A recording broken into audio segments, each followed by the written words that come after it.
Hey, this is Zenasty. I play a Horde Rogue on the server Deathwing of the Nightfall BG. This is the first video in the RLS series I plan to publish. We're currently rated 2603 with a 2700 MMR. In this first video, I'm going to be going over the Rogue fundamentals that really separate an average RLS from a great RLS. Everything from what spec you should use, gear selection, playstyle, and very basic RLS strategies will be shown in this first video.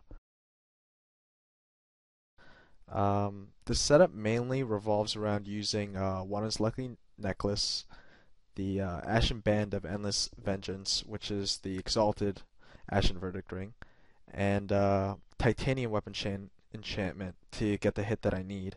Also, if you'll notice, I'm using all 5 of the Wrathful Off pieces, along with a PvE Cloak, PvE Boots, and the Frost Badge Vendor Throwing Weapon.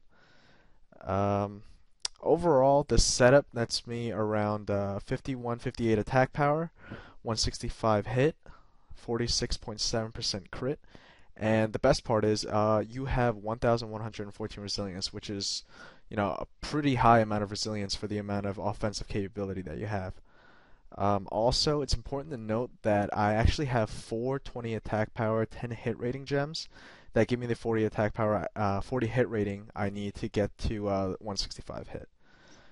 Some other important things is that I use this Battle Master's Trinket, the 256 attack power one, and the reason why is because I feel like the on-use effect of getting that instant un-MS heal along with using your health stone can really make or break a match. I can't even tell you the amount of times that it saved me from dying while my healer was CC'd. And yeah, that's about it for my gear. Let's move on to my talent spec.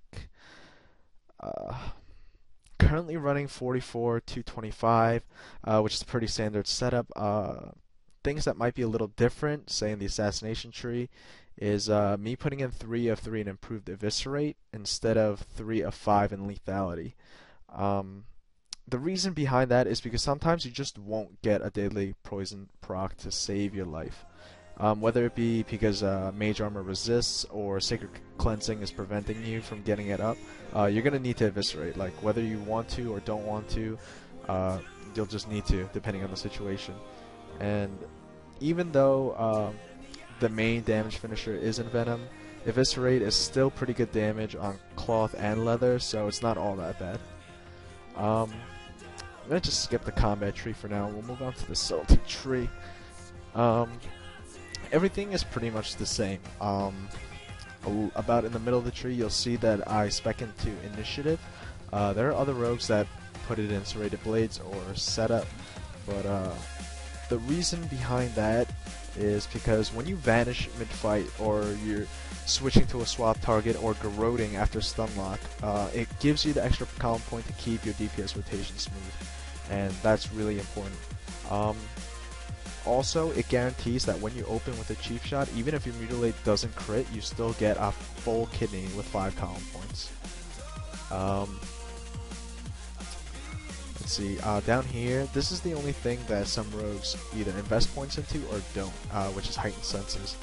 I feel that in my battle group there are a large amount of rogue teams that are playing, and I want to have that extra advantage or be on equal footing with the other rogues when it comes to finding them.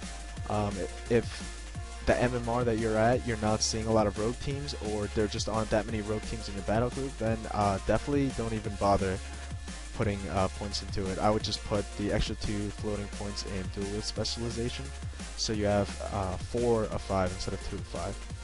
And oh, there was one thing in the assassination tree I forgot to mention.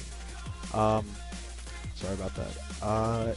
Down towards the end of the assassination tree, there's a breakpoint where you can either invest 3 points into Deadened Nerves, Find Weakness, or Focus Attacks. As you can see, I put those points in Focus Attacks because, like I had said before, it really helps keep your DPS rotation smooth, and it can make the difference between killing your target or letting it slip away. Even for swaps, whatever the situation may be, the extra energy will definitely help things go smoothly. let's see. Last but not least, we're gonna look at my glyphs. First, just by listing them, glyph of mutilate, glyph of sprint, and glyph of preparation. Mutilate glyph, pretty self-explanatory. So we're just gonna talk about the glyph of sprint for a second. Glyph of sprint is just great. It's really useful for keeping up with targets. Even when you're snared, makes it easier to get opening saps on mounted targets, and it helps you get back to your target faster than normal, giving your opponent that much less time to pick themselves back up or prepare for the swap that you're about to do. About the preparation glyph, this glyph pretty much went from optional to essential as soon as Bladestorm was able to be disarmed. This also allows you to disarm a Bladestorm and disarm when you're anticipating a shield wall within a short amount of time. Keep in mind that the DR of all abilities is only 15 seconds, so you'll be able to get full dismantles on your target within a 15-second window. Also, if you ever get juked by a kick, you can always prep and kick again, which is really useful from whether it's keeping a healer down or trying to net a kill on that final kick. Obviously, don't prep just to get another kick. Use your cooldowns first. But, that goes without saying. Anyways, that's the end of the intro section to my first RLS video, and let's move on to the arena clips.